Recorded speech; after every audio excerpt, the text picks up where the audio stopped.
welcome to this episode of Science and Soul.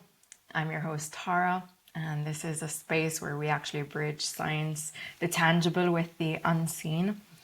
And today we're actually going to talk about a very, let's say, overlooked pillar, which is our air quality and the air that we breathe. So we take around 20,000 breaths a day. We can go even days without water, and yet we can only go about 3 minutes without air. But what does that actually mean? How often do we pause and think, okay, what is inside those breaths? What do those breaths consume? And we are not just talking about oxygen. Of course, oxygen plays a huge role on our pH levels, and our pH meaning the potential hydrogen. And that affects our ability to be in balance, in alignment, for our cells to be nourished. And when we go into more of an acidic pH, that can cause more issues. However, our air quality has so much more. We're talking about pollutants, we're talking about pollen, we're talking about different types of dust particles and particulate matter. This all carries information to our brain, to our bodies, to our fascia, our mitochondria, our cells. And here in Malta, our air quality sits on what we call the AQI, the Air Quality Index, at around 56, which is known as moderate, but it's actually twice the World Health Organization's ideal number. So what does that mean for our energy, our skin, and our ability to heal? I myself had very much struggled with a very intense journey with acne, with fatigue and autoimmune diseases. And this was my entire health journey for the last 8 years. And the air quality was something that I think not many people talk about, because essentially we can be taking all the supplements, do all the protocols, but if we're not getting good quality sleep, water, air, then everything else is almost futile. Now today, I am joined by Justin from JASPR, and we're going to unpack the invisible world. This is my favorite. It's about really going into the unseen, and he's going to help us understand what is in our air, how it affects our biology, and what we can actually do to create cleaner air, not just outdoors, but indoors, and its impact on our ecosystem. Because in Malta, our air is quite a cocktail of Saharan dust, we have a lot of pollen, we have our limestone dust, very moist, can hold a lot of mold spores in there. And these are all things that we don't see to the naked eye per se. So even a moderate AQI means that our cells are still exposed to fine particulate matter, which is also known as the PM 2.5. These are tiny enough to enter our bloodstream and trigger more oxidative stress. Now, Justin at JASPR. JASPR is one of the leading organizations that create air scrubbers, air purifiers. And what I love about them is that they are an education company. They really educate about clean air. And he brings over 8 years of hands-on experience in environmental and air quality analysis. I'm going to, of course, let him explain more about this, but I did take a slight peek at his human design. So Justin, I took a slight peek at your human design. I love to look into people and understand them. And from what I can see about Justin is that he is a manifester. So this makes sense because they're initiators and they bring into an ideal world what many people can't actually see or realize that needs to exist. So Justin's gift is doing exactly that. It's making the unseen seen and a felt experience. So from what I gathered from his chart, he's deeply intuitive, emotionally intelligent, and wired to translate complex science into something that is tangible and a felt, meaningful experience in everyday life. So Justin, welcome. Thank you, Tara. Appreciate you having me here. So nice to have you. I've been looking forward to this conversation for so long. So yes, we're here, and I'm fascinated with the aspect of our air. And I'm also really curious if you can give us a bit of an introduction about how you got into this sector, like what fascinated you to get into this sector of air. Sure. So my background when I was back in school and university was environmental science.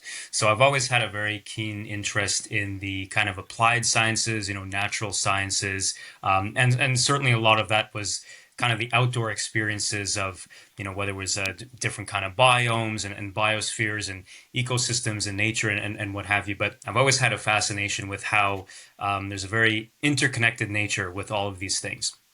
And after I was finished with school, I knew that I wanted to, continue this kind of path and use that learning and degree in some way. And so I actually found myself shortly after finishing school at a company where it was all about environmental consulting, but this was indoor, not outdoor. So in other words, we weren't like going into fields and taking soil samples or analyzing microbes, anything of that sort. It was basically looking at the indoor environment and testing for different kinds of contaminants, and often I should say it was the stuff we were looking for you could consider a negative sense. I mean, it was things that are ultimately harmful or can be potentially harmful, but the intention was, of course, to find what kind of problems might be arising in somebody's home or their office space or work, school, whatever, and identifying what kind of solutions they might want to look towards to improving, their day-to-day life. Because we would look at everything, some of the stuff that Tara that you mentioned in your own home in Malta there, whether it's mold or dust or anything of that sort, we were looking at very similar contaminants. So we would basically go into a home, take air samples for mold, inspect for moisture, signs of water damage or water activity. We would measure particulate levels. So that's, of course, your PM 2.5, looking at, different levels of dust and concentrations throughout the home. We would look at what are called VOCs, which is a very important aspect of indoor air. These are your what are called volatile organic compounds, which in kind of a short form is basically chemicals that are in the airspace, and they can come from a wide variety of sources there. But effectively, we look at these different levels. We would take our readings and samples, send them to a lab, and then write a report.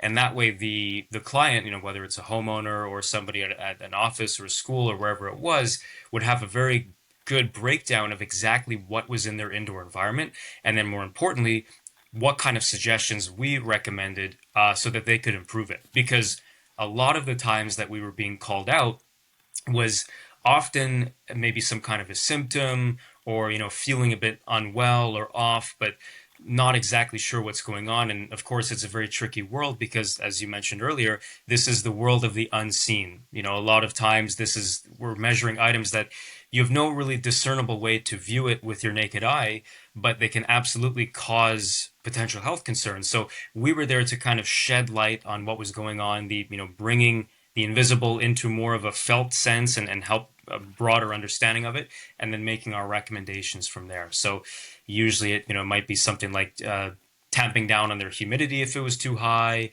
or looking into improving their air circulation or air exchange or ventilation in the home. But just usually very simple but often overlooked and effective ways to improve somebody's indoor air quality. And that's really what we were all about. And I basically, over that 8 or so year period, I personally was in over 3,000 homes and businesses. So I got to see a very front row aspect into this world there.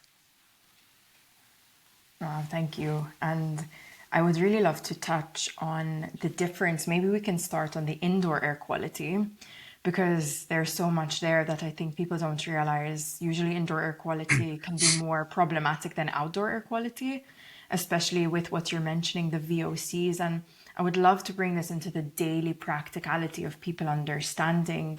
For example, when you are painting your home, getting new furniture, when you're cooking, if you're walking in the house with shoes, I just can't. Like, I can't. When you're walking in the house with shoes, why are these influencing our air quality?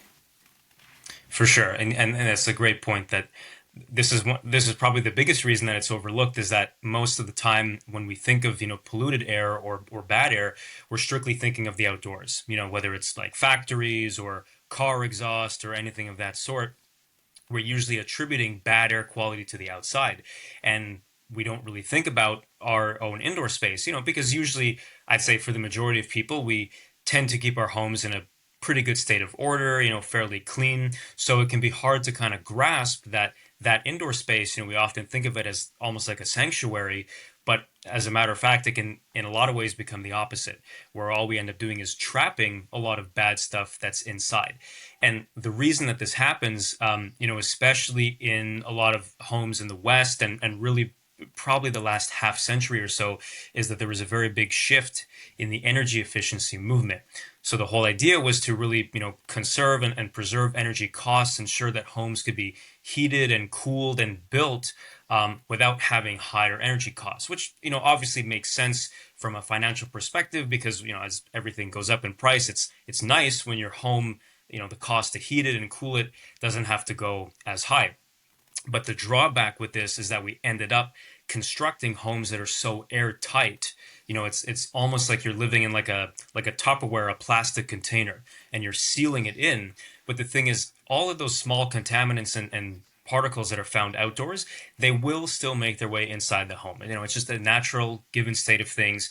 Anytime if you open the door to step outside or, get the mail or open a window to get some fresh air in, which is a good thing to do, but you're still going to end up bringing a lot of those items that are found outdoors into your inside space. And then again, what's happening is the way that our homes are structured now is it just ends up trapping these pollutants inside your home. So you end up with, the main stat that comes up and is honestly maybe even underreported is the indoor air is often 5 to 10 times dirtier than the air that's outside for that reason. It's because, the mold spores, the PM 2.5, the pollen, the allergens, all of those things get kind of stuck inside your internal bubble of your home.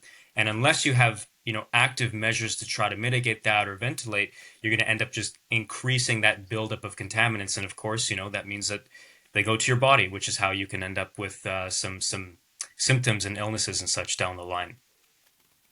And that's such a valid point because in my practice, I see so many people that are struggling with sinus issues. Here in Malta, we have very humid climate. It's always about between, let's say, 60% plus. And our limestone, most of the homes are built from limestone, especially the older ones. So they hold a lot of dampness. There are so many homes that have mold issues and people are not properly educated on the impact of mold. I do my best to educate on the impact of mold. And we see so many symptoms, like the chronic fatigue, sinus issues, itchy eyes, skin issues. What are the most common symptoms that you have seen be a cause of polluted air, let's say, or more toxic air? Sure. A lot of the ones that you mentioned are the ones that come up as well. So oftentimes it's something acute and maybe a bit obvious, whether it's like increased coughing, sneezing, watery eyes, sore throat, kind of your general day-to-day allergy-like symptoms. Maybe it's fatigue, maybe it is, rashes or skin lesions. If somebody has a more sensitivity to mold or particulates, that can certainly happen as well. But where it becomes a little bit trickier as well is when it's not as obvious. So in some cases, just, you can have a case where someone has a general sense of malaise or kind of fatigue or, a little bit like they can feel that something's off, but they don't know exactly why. And it's hard to attribute it to anything in particular. And sometimes it can come and go, can fade in and out. We would see a lot of cases in our consulting at homes where one family member was feeling very sick at home and one felt completely fine. And in those cases, it's even more difficult to really outline because, sometimes the person feels like they're going crazy. They think, is it just in my head? Like, it's really hard to identify what's actually going on.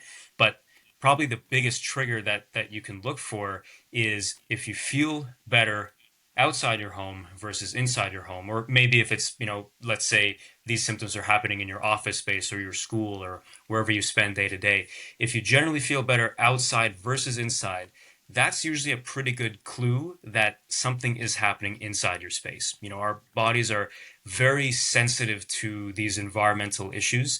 They know when something's wrong, even if we can't always tell right away. But if you can listen to it and kind of tap in, that usually gives you a pretty good sense that something is happening indoors that needs to be corrected in some way. Very good point. And would you be able to explain a little bit more of what particulate particulate matter, like the PM 2.5 is, and give some examples of that. Sure. So PM 2.5, to kind of simplify it, it's basically particulates that are in the 2.5 micrometer size range or smaller. So these are very, very small. Like, to give you, kind of a frame of reference, you can't see these with the naked eye.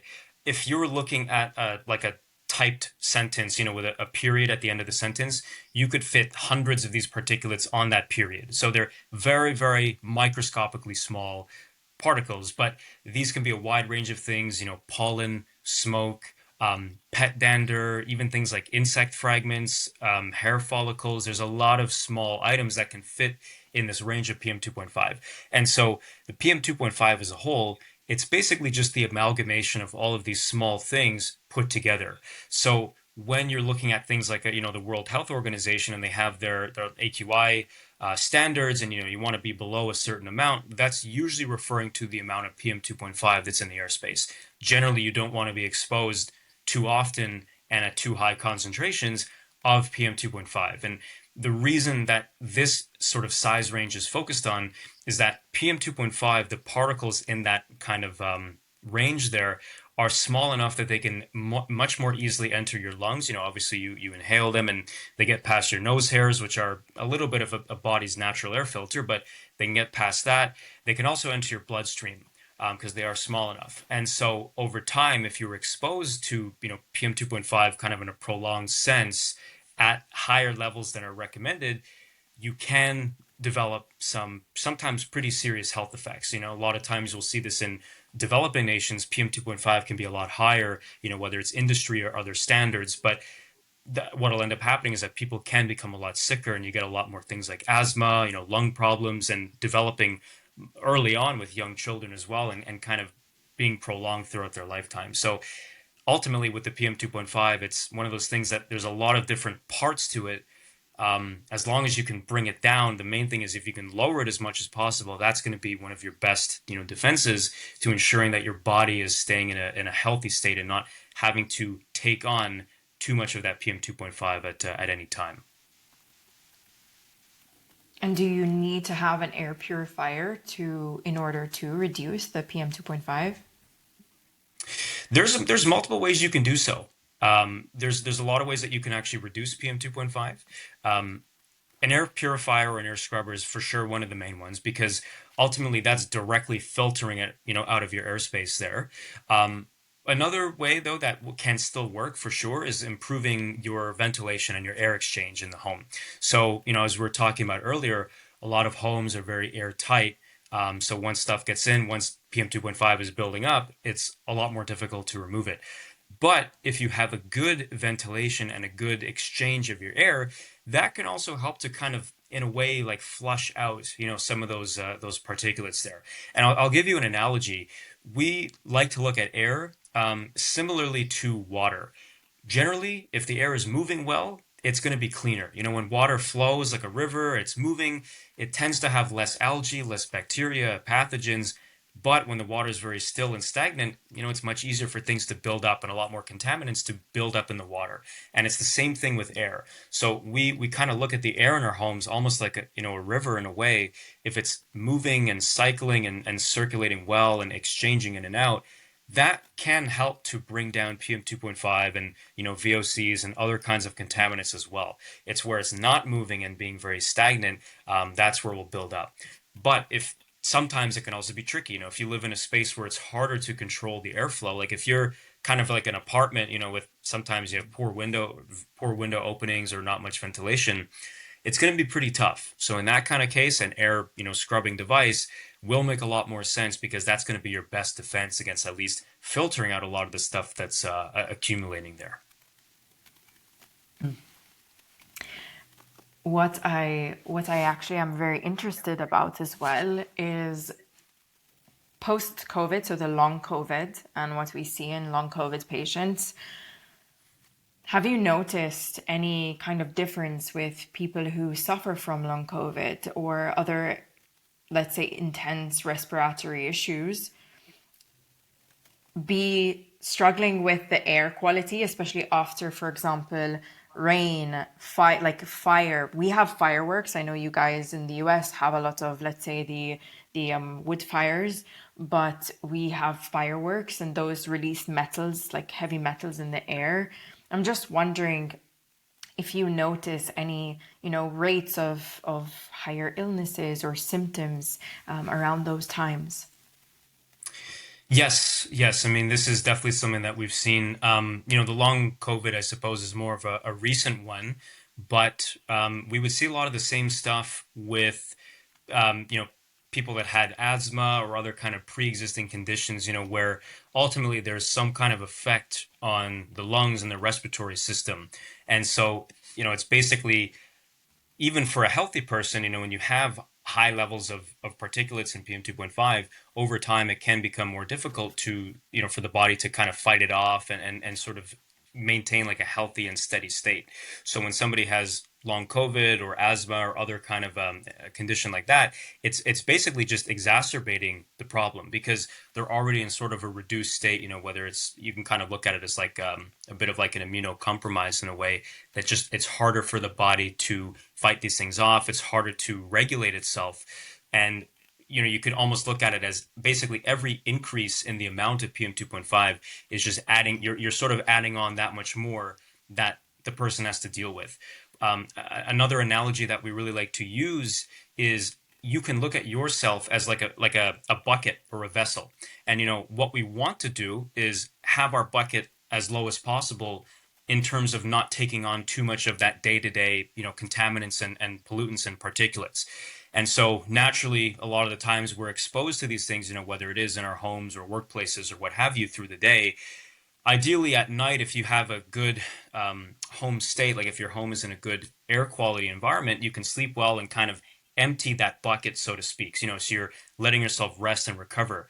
But if you don't have that opportunity, your bucket is constantly in a state of overflowing. And that's kind of how it can be for people with long COVID or other, similar symptoms like that, like breathing problems and respiratory problems, that their bucket is always so full. So even if it's a smaller amount of PM2.5 or other contaminants, it hits them that much harder because their body is simply maxed out at its ability to fight it off. That's a very valid point because the way I like to educate in my programs is that our drainage funnel, and we have different stages at the funnel. So the colon is at the bottom, then we have our liver and our bile ducts, then we have our lymphatic system, our glymphatic system, and other let's say organ systems. But then we also have our mitochondria at the top. The thing is, if anything at the bottom is compromised, then everything else is going to suffer. And as you said, because I experienced this in my own autoimmune journey, I I believe a lot in the aspects of Chinese medicine and how our organs hold a certain resonance. And I also myself had dealt with so much grief of losing loved ones in a very short period of time that was unprocessed as well. And that took a hit on the lungs.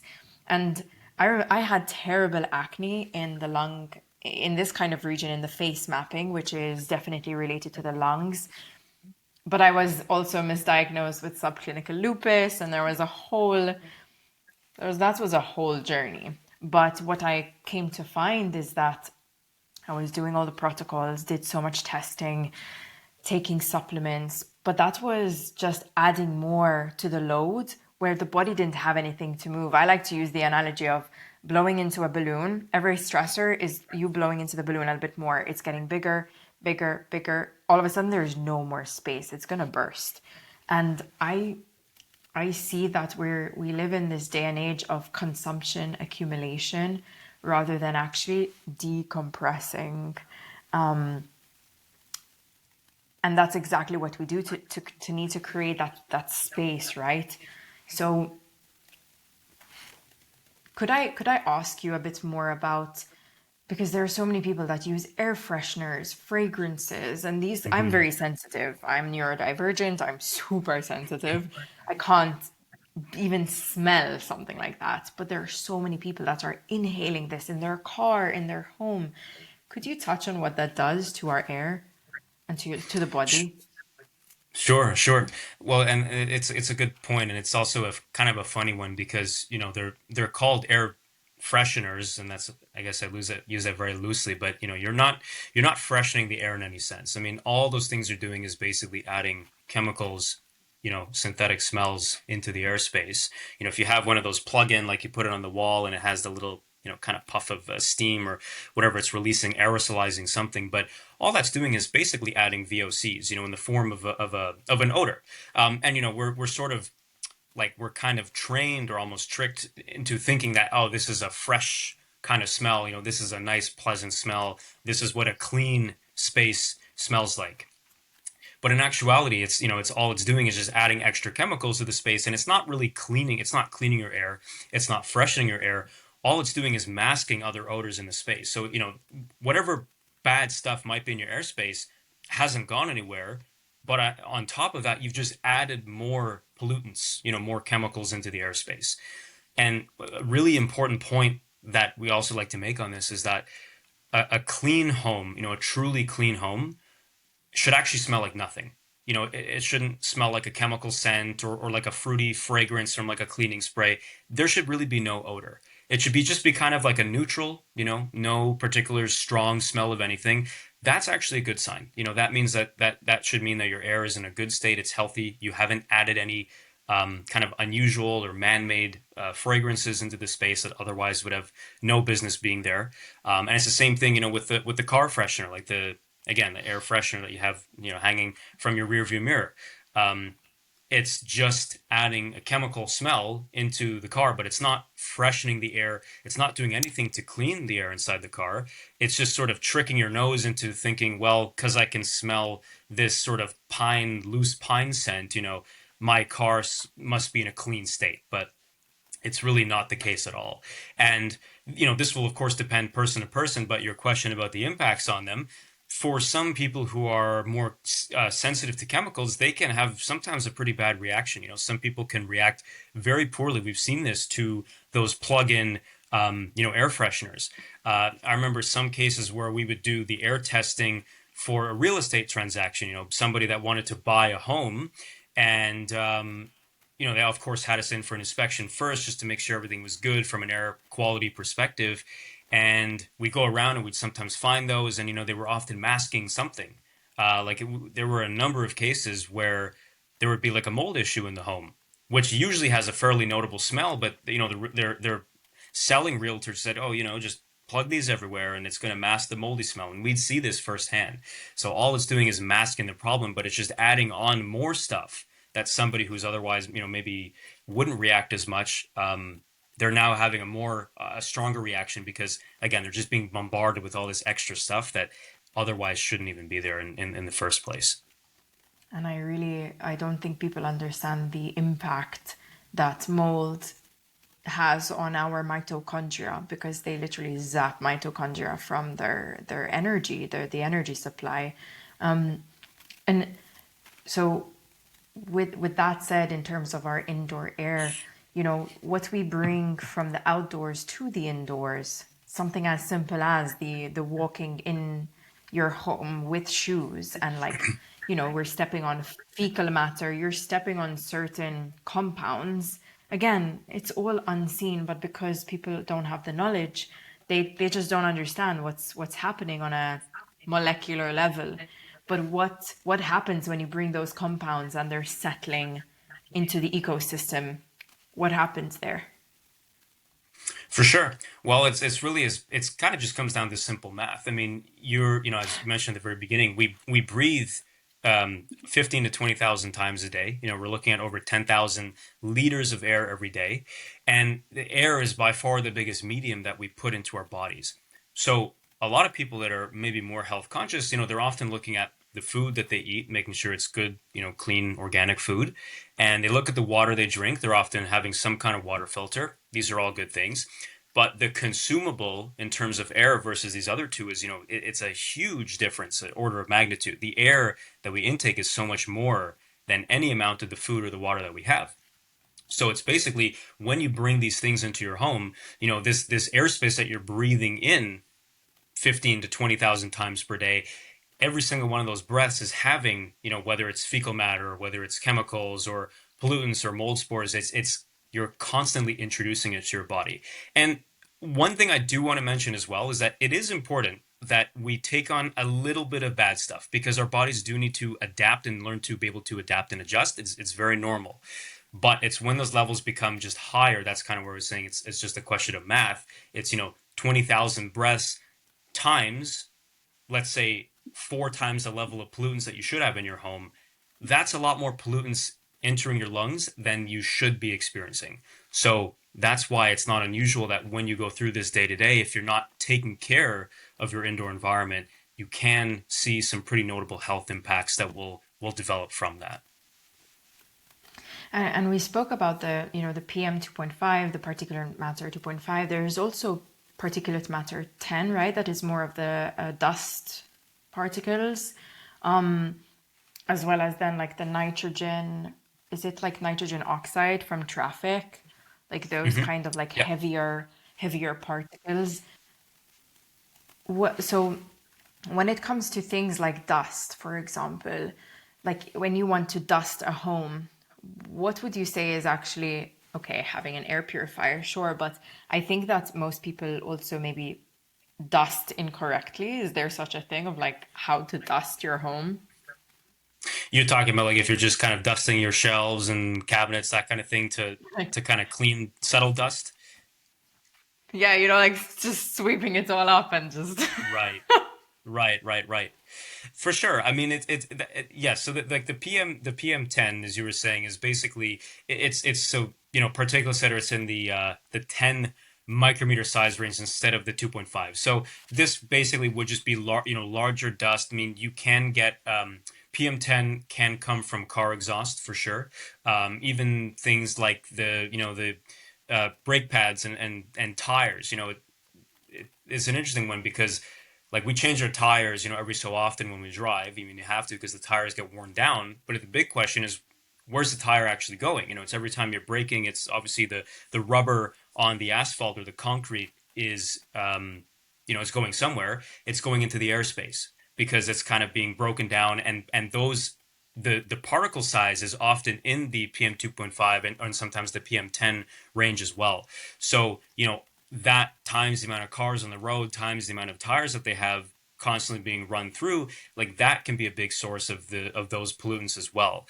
um, and so all of that can end up as settled dust, that you see inside your home. I mean, that dust that you might see on, let's say, your desk or like a baseboard or the floor, wherever it is.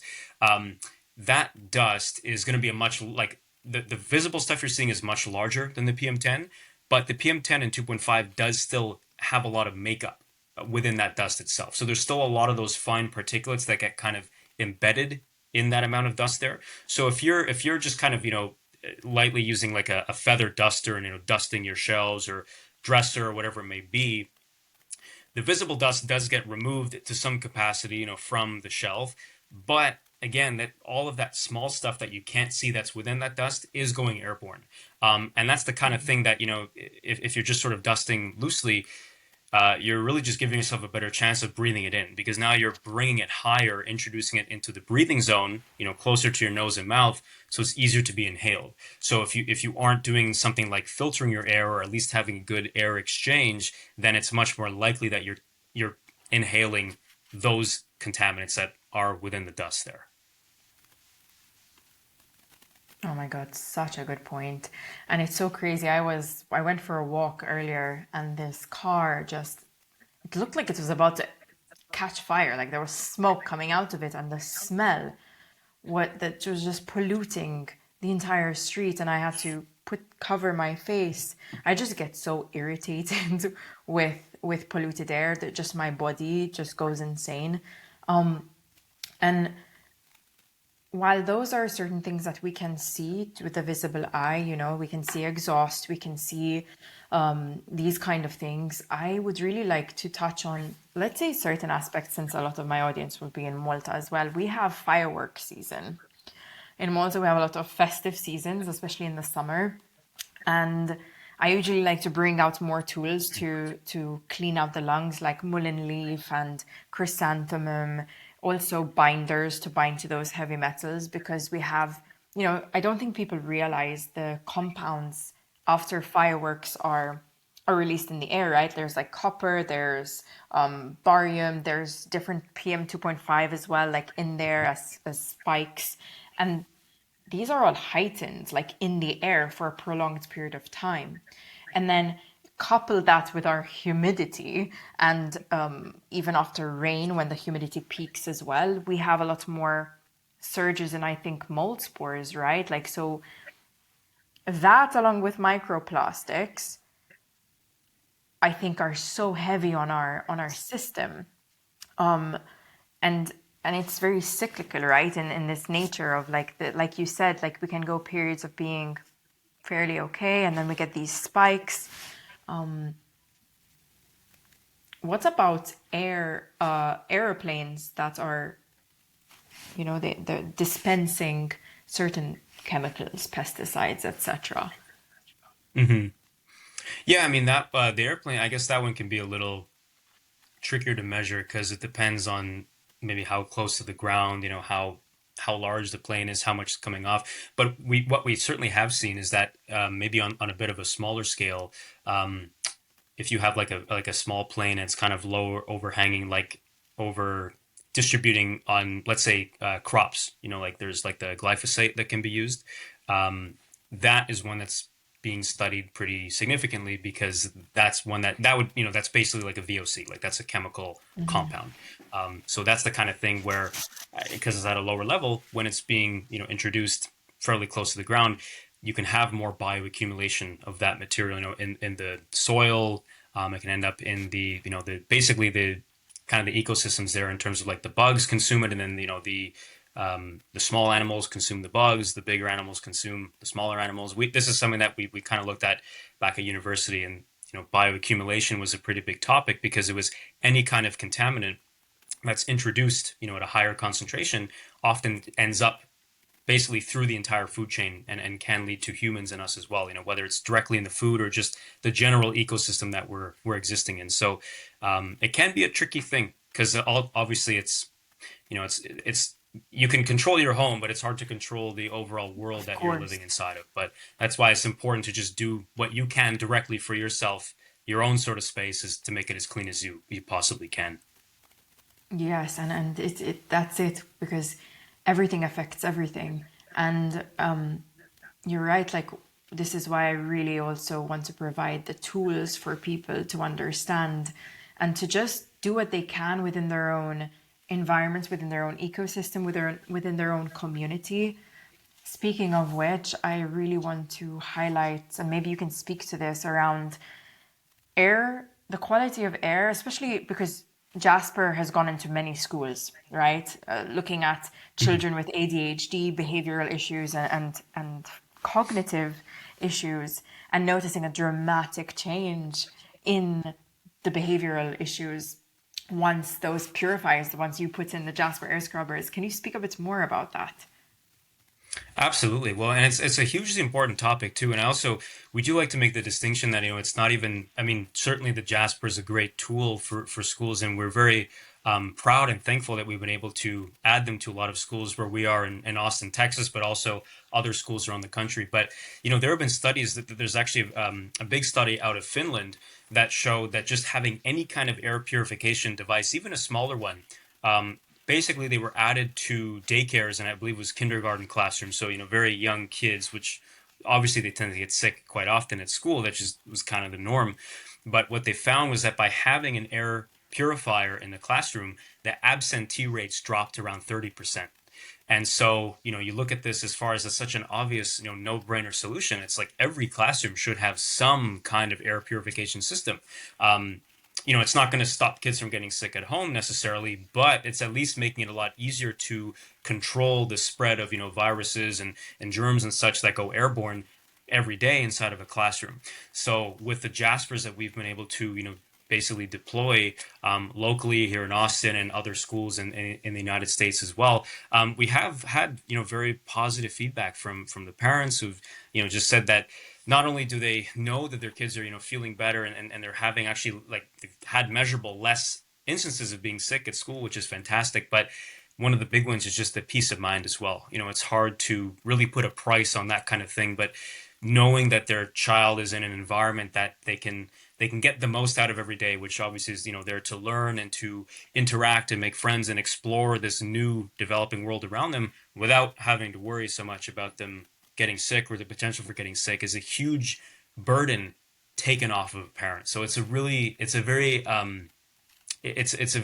touching thing that we're able to see this in real time with, and we hope to continue putting them in schools and being able to spread that kind of impact there.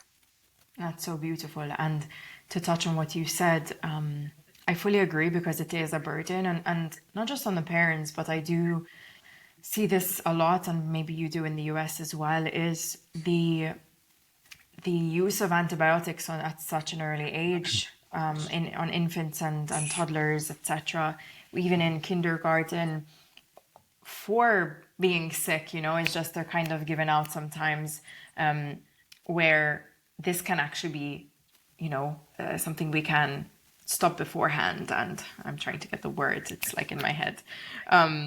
But my mission is to also bring air purifiers actually funded by the government, things that are in hospitals and schools as a no-brainer, because clean air should not be something that we are buying into, but it is our actual birthright to function as humans. And I believe that these tools should be more easily accessible and available and educated on, for sure. So I love the fact that you guys are going into these spaces and actually looking at the data and the statistics to bring more awareness. So that's really beautiful. Yeah, absolutely, absolutely. And we hope it's, really this is kind of just the beginning too. I mean, schools are kind of an obvious starting point, but we want to see, air purification and air kind of scrubbing technology and, office spaces and, hotels is a big one too. I mean, the amount of times where you go to a hotel and people often get sick in hotels because again, they're, each hotel room, for the sake of saving energy costs, are pretty airtight bubbles as well. And, it's very common that, go into a hotel where there's smells like mold or the cleaning products, and just the air feels very stuffy and stagnant in those rooms. So those are also places where it really just is a no-brainer that they should have, an air cleaning device of some kind. It can also be quite frustrating because we've seen this in some hotels where they have an upsell charge to add an air purifier, and it's usually just one of those, like a $99 one from Amazon, that unless you're running it at high speed all the time, it's not really going to do that much for you. A clean air shouldn't be an upsell. I mean, it shouldn't be like an extra transaction to add clean air. It should be the standard in all hotels. So that's another facet of the education aspect that we're trying to push, and we will keep pushing it. That's our pledge, is that we will keep pushing and continue to educate and continue to try to get more and more hotels on board with having clean air inside the rooms, so that when people travel, they're going into a clean space and not potentially compromising their health just for a vacation. And then how do you think we can actually start, continue to do that, to pledge for this and make it the standard, as you said, rather than the option? I think, to be honest, I think a lot of this will have to come from just raw data. Just one thing that we like to do whenever we do, like at JASPR, whenever we go to hotels, we like to take air quality readings, and we actually start to document them. So it's in a hotel room, we'll measure, the CO2, which indicates how stagnant or how well the air is being ventilated. We'll measure the amount of particulates in the airspace. If we have our mold pump, we can take a mold sample as well. But we're starting to put together data just to be able to show, the numbers don't lie. That's really the biggest thing. A hotel obviously, wants to.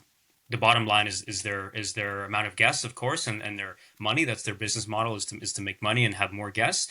So showing them, that, hey, look, when you have cleaner air, guests are feeling less ill. And as a matter of fact, on the contrary, if they're sleeping better because they have an air purification device, an air scrubber inside the hotel room, chances are they'll feel a lot better about going there in the future and telling their friends. So it's really just compiling. I think the numbers is the first step, just to give that definitive proof. We know, I know, your listeners know, but a lot of people aren't aware in that kind of space. So education first and foremost, and I think just staying steady with it will take off from there. Love it, love it. And um, you mentioned earlier as well, the difference of $99 air purifier from Amazon. Can you explain a little more about like HVAC systems, a HEPA filter? What can you explain? Because maybe many listeners might not know what that is. Could you explain exactly what they are? For sure. So the HEPA is basically the standard of air cleaning that is being done by the product. So when you have a HEPA filter, like the actual definition of HEPA is that the filter is able to capture 99.97% of particles down to the zero point zero 0.03 micrometer size range. So I mean, it's kind of hard to visualize exactly what that looks like. It just means that it's very effective at capturing, your very small particles down to those very low levels at a very high rate of air cleaning. Meaning that even if a small amount bypasses that filter the first time it cycled through the scrubber, there's a very good chance it will get captured the next time. So as long as that device is continuously being run inside the space, that HEPA filter is working to capture those very microscopic particles in your airspace. And the thing is, what's really important is the size of the filter and the amount of air that's being moved through. Because to kind of give you a little visual on it, if you had a piece of tissue paper and you lightly blew on it, that could act like a HEPA. Like that will stop, very small particles from passing through. But if you had a fan in front of it, that tissue paper is going to get shredded or it's going to blow all over the place. It's not going to capture anything. So the important thing is that you have, a device that works really well is one, it's able to move a lot of air through very quickly, meaning a strong fan and a good motor. And then number two, the filter is dense enough and large enough to then capture the particles that are in the air that's being forced through. Where the JASPR really stands out and why we have a very intentional focus on the size is because of the strength and how large that filter is. So a lot of products on the market, like a lot, those $99 Amazon air purifiers, the filter itself, if you're lucky, maybe half a pound, maybe a quarter pound. And it's a small, kind of device like that. Like it will capture some stuff, but it's going to exhaust that fairly quickly. The Jasper's filter itself is 4.5 pounds. Like it's actually bigger than a lot of the Amazon devices that you'll find, like the entire purifier. So that's why it works so well to clean your air. Is to really, it scrubs your air, gives it a deep clean because the air volume moves through is so significant and the filter is so large. So it's able to capture much more contaminants compared to a lot of other devices that are out there. And I presume if you have animals, like pet dander also then contributes to that capacity, right? Big time, yes. So we see a lot of Jasper owners are pet owners as well, which makes sense because often you know what, I'm fully guilty of this too. I mean, we have two cats at home, love them, but I'm a little bit allergic to them. So having the Jaspers, in my own home really helps as well, just because this pet dander. I mean, dogs shed and cats shed, and there's the fur, and of course there's the litter as well. The dust that comes up from the litter when you pour it or when the cats use the litter box. All these things, again, this is all relating back to PM 2.5, PM 10, your small particles. So having an air filtration device inside your home when you have pets is very important, especially as well because if you have a dog, for example, and especially if you have an outdoor dog, that goes outside, that's bringing in a lot of that stuff. You mentioned earlier, like don't wear indoor shoes inside. Makes perfect sense. But the thing is, even people that follow that rule, their dog then, runs around outside. It rolls around in the yard. It picks up basically, like, unfortunately, the fecal matter, the pollen, everything else. And then it runs all over the house and jumps on the bed. And it's basically like you took your blanket and wiped it outside and brought it indoors. And I mean, it's not a nice thing to think about, but it's a similar effect on the air quality when your dog is doing that. So if you have a dog, if you have pets, cats, anything furry in general, air purification is going to be a good move for you for sure. And does the air purifier, air scrubber need to be running the whole day? Yes, so that's a very important point, is that it's going to be the most effective when it's running consistently. If you shut it off, it's not going to be moving air through it, so you're going to have a better chance of those contaminants building back up in the airspace.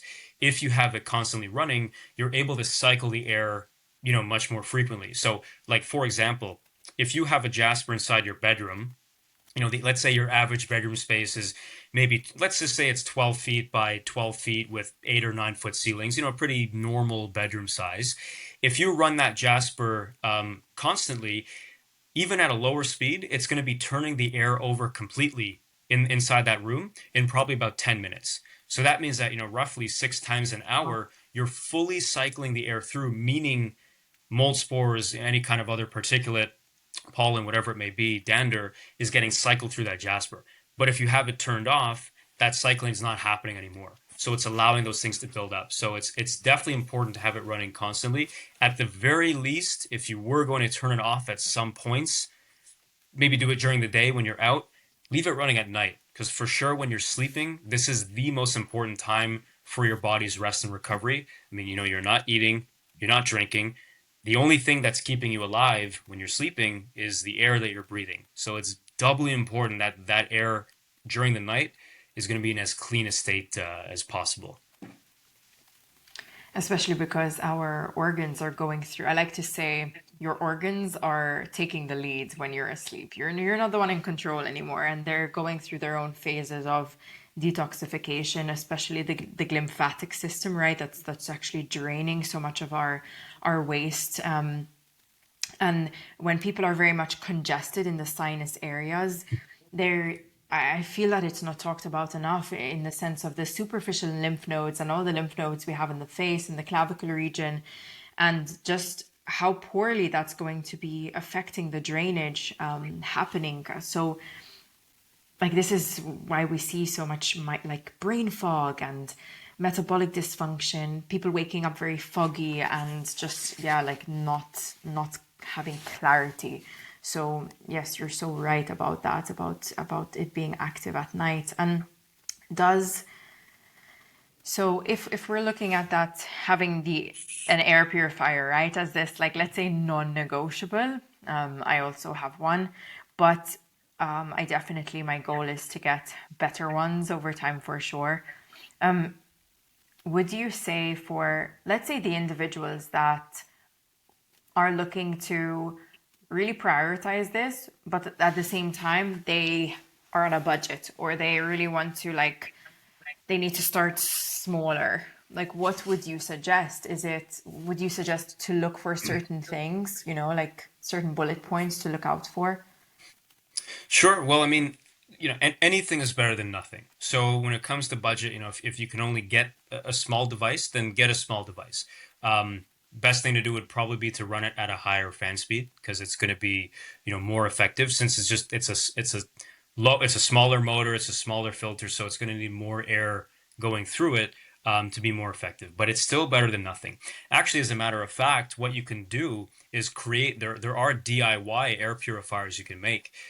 It's actually called a Corsi Rosenthal box, and that's basically where you have like a box fan and you put air just like a kind of like a furnace filter on the sides of it, and that in itself is effectively creating an air purifier, because you have your fan, it's forcing air, through the filters around the sides, so that will still clean your air as well.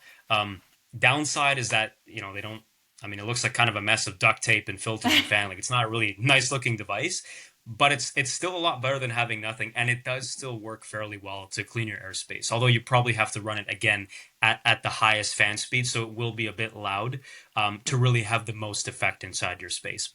But anything is better than not having an air purifier for sure. Wow. Oh my God. Yes, I definitely heard about these DIY air purifiers, but that would be very loud for sure. That would definitely be disruptive. Amazing. And I'm curious, from your aspect, like, just more about you, Justin. How, like, what do you feel most fulfilled about when you are doing what you do in this space, in this field? Yeah, the most fulfillment by far is creating those kind of light bulb moments for people. That sort of aha, that little spark. And because a lot of times, people come, to Jasper, and they're not, sometimes they're skeptical, or sometimes they're just not sure, but they don't really know that it's going to work for them. And then they'll get the Jasper, they'll put it in their home, and then they'll come back to us and say, you know what, I had the best sleep I ever had last night with the Jasper in the bedroom.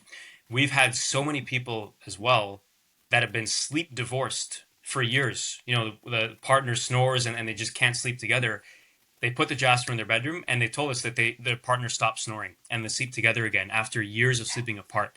So it's these amazing moments like that. Or just sometimes, they say, I had it in my living room and I was cooking a steak on the stove and it ramped up, and I saw it ramp up, and I knew that my air was being clean. So it's all Oh. these little kind of, these sort of very unique moments for people that haven't experienced this stuff before, that really keeps us going. It's just, and we get this constant feedback, and we're so honestly so fortunate on a day-to-day basis to always be getting these updates of whether they're sleeping better, or their asthma has gone down. They're like, sometimes they'll have a child with asthma, and their asthma attacks go from multiple times a day to once a week. I mean, it's incredible, the impacts that it can have. So it's just those real world things that we're seeing is by far the biggest, bringer of joy, and source of, just kind of our own healing in a way. It makes us feel whole and complete, and it's a very nice de-stressor just to know that these things are working out there. So that's for sure the most profound and important part of this journey for not just myself, but I can speak for everybody at Jasper, the same thing.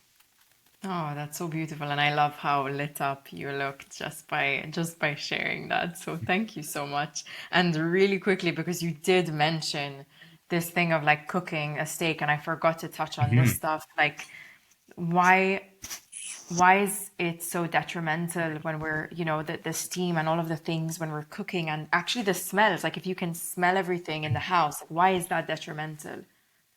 For sure. It's a great question because it kind of feels like a paradox. You get your organic, grass-fed steak, and you put it on a cast iron pan. You use only whole ingredients. So it's all good things to eat for your body for sure. And it's, of course, it smells, amazing while you're cooking it, but it is still creating those particulates and those same contaminants that can be found in what you'd associate as bad air quality.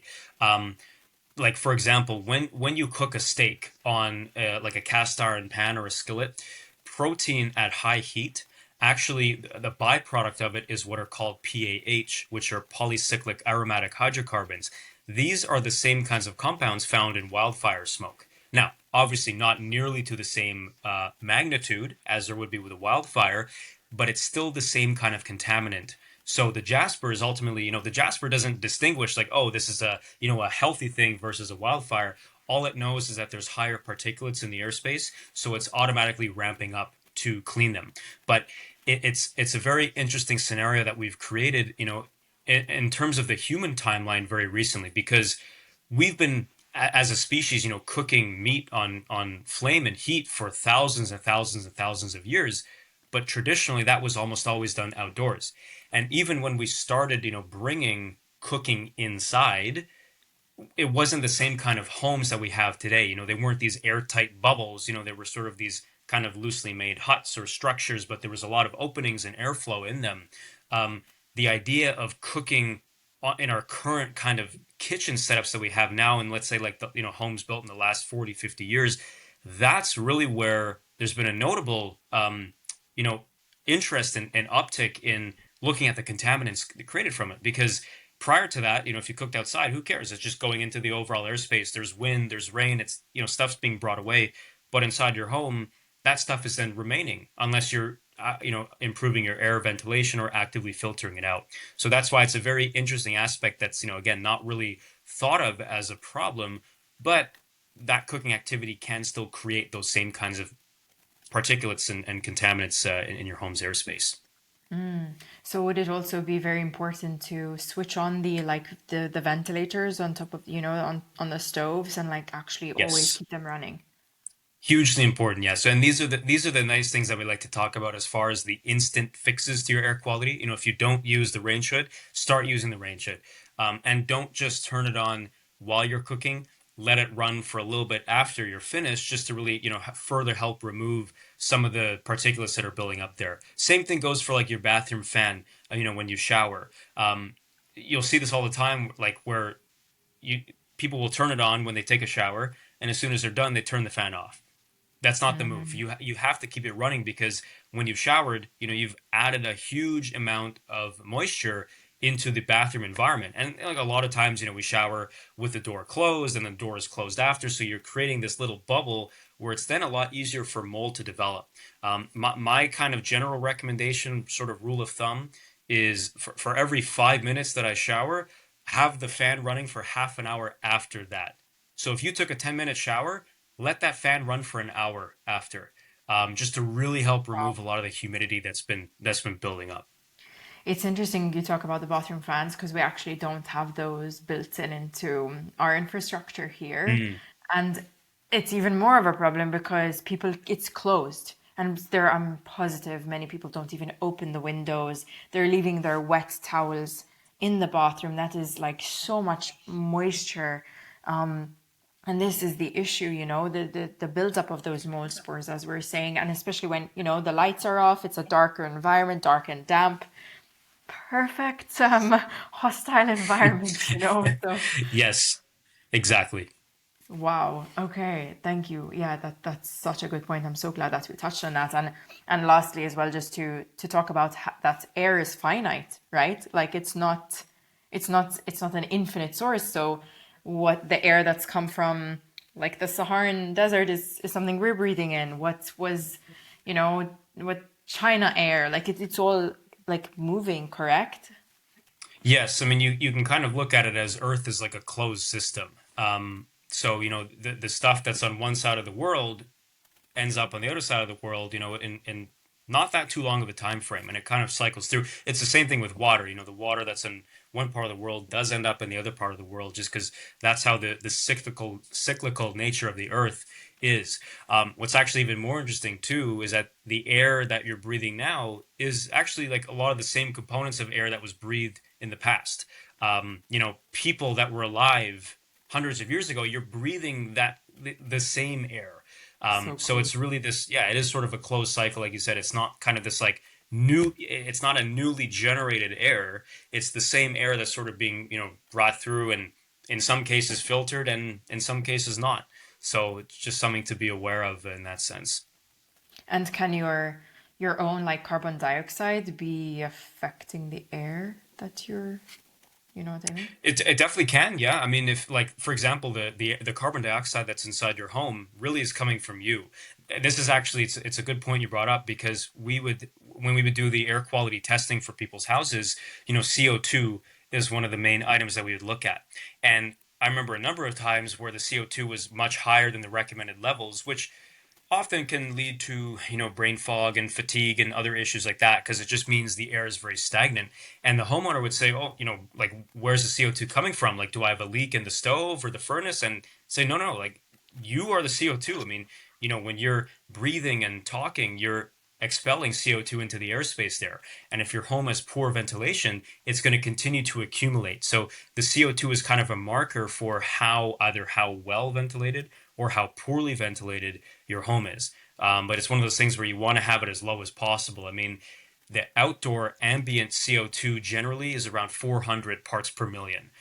For a healthy indoor space, probably around 600 to 800 parts per million. That's a pretty good ventilated home. But when you start getting above 1,000, 1,200, 1,500, those instances of brain fog and fatigue and sluggishness tend to go up quite a bit. So it's a really important factor to pay attention to, and it often does get overlooked in kind of the air quality equation. But when you say pay attention, like I just imagine the family, whoever you would have told that to, they'd just be like silent for like a week after that. It's like, To not talk and produce CO2, right? Yeah. Well, actually, and one of the ways that we do recommend you can measure it, there's a lot of good devices out there, but you can get a CO2 monitor for I think like $150. It's a great home investment tool to have because you can check the levels in every room and just get a good baseline of where you're at. And it is one of those things where it's as simple as like, opening a window, especially if you can kind of get a cross breeze like across the home, that will really help drop down your CO2. But even also other simple things like, don't close your bedroom door at night. We would actually see some cases where if we did like a longer term measurement, like let's say tested someone's air for a week, And we would see at nighttime the bedroom CO2 would go from, let's say, 800 or so, which is again fairly normal, sometimes above 2 or 3,000, because the door was closed. And again, all they're doing is breathing, you're respiring. So that CO2 is building up and then it has nowhere to go. Windows are closed, the door is closed. So it's one of those things where just it's a very simple fix. Like keep the doors open at night. Open windows when you can. If you have a built-in air exchange system in your HVAC, use that. That's a great tool to have, and that will help to bring down the CO2 as well. Yeah, like, oh, it's a very, very important point. And I also like to explain this in terms of air conditioners because most people are not aware that there could be a buildup of mold spores in the air conditioner filters due to the Hmm. condensation. And that's like also affecting the air, whether it's in your car, whether it's in your bedroom, right? So that could be problematic. So I like to tell people, make sure you're cleaning your filters for sure once every 3 months, 6 months, but like really check them. So yeah. And Justin, also just to close off to this beautiful conversation, I've had so much fun like geeking out with you. Could you give, if you had to give 3 tips for people to actually start effective immediately to improve their air from today listening to this conversation, what would they be? For sure. Um, Probably the three biggest ones, some of the ones that we talked about. But number one, ventilate your home. Like, if you don't open windows, open a window or open the door to get fresh air. Obviously, climate dependent. If it's 120 degrees outside, probably not going to open the window for too long. Or if it's super cold, but open your windows to get fresh air. That'd be number one. Number two, use your bathroom fans and use your range hoods on your stove. That's going to help to pull out, CO2, humidity, some kind of contaminants from the kitchen, the cooking space there. And the third one would be get some kind of air filtration device. Whether you buy a purifier or a scrubber or make your own. It is a hugely important thing. Can't state it enough to filter your air actively, and especially in the place that you sleep. No matter what kind of device you use, you should find an improved sleep when you start filtering your air. It's very tough to go back after you haven't, you do that, and then if you go switch away from it, your body will notice very, very quickly. So those are probably our three main tips that we recommend. Thank you. Yes, I completely agree. You cannot go back after that. And lastly, directed towards you, Justin, I am very curious. What is one thing that you did as a child that you either want to bring back or that you've brought back and want to start incorporating into your life? Like anything you loved as a child. Hmm. I would say love of the outdoors, hiking, just exploring. Just honestly, just kind of jumping around through nature. Running through nature. I mean, I love going on forest walks and hikes, but also just kind of going off the path. Climbing up logs, going over rocks, that kind of thing. Just that general, almost like a frolicking in a sense. But I used to love that as a kid, and I actually recently did that on a hike, and it really kind of reignited that childlike. I find that's the best way to really get the most out of nature. Not just walking on a man-made path, but stepping off the path and going through the leaves and into the trees and all that. So that's something that I'm trying to be more intentional about, is really getting back to nature in that sense. So yeah, interesting question, but thank you for asking. Yeah, you're welcome. I always like to bring that remembrance back because usually those are the parts of us that they keep the spark, so thank you for sharing that. And yeah, it's been an absolute pleasure. I would like to ask, or if we can just allow the listeners to know where to find more information, maybe about Jasper. Of course, Sure. I'll add all the links in the show notes. But yeah, where is best to find you? Yes, so I mean two main spots. I mean our website, which is just Jasper, and that's JASPR, no E, .co, so jasper.co. Our Instagram, which is at JasperCo, so we post a lot of educational content, little air quality measurements of wherever in the world we might be with our monitors and such. Just general information about Jasper and about air education, any studies we come across. But those are the main places there. One thing I should definitely mention as well is that Right now, we are just in North America, so really it's Canada and the United States. But we do very much hope and intend to start going more global, more international in the coming years. I would love to be able to get some out to Malta and also just visit one day because I haven't been there myself, but it certainly looks like a beautiful place. So I hope to be able to, we hope to get Jaspers there and maybe visit sometime as well. Yes, I lost you for a little bit, but yes, Malta is a beautiful island. I definitely recommend to come visit, and it would be amazing for you guys to come here and to extend Jasper here and to come test. Like I Hmm. am so gonna come Yes, explore all the testing with you guys when you come here for absolutely. sure.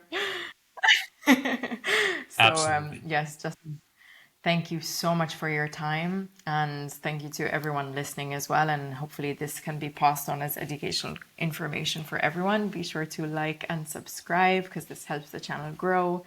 And I look forward to seeing you all on the next episode of Science and Soul.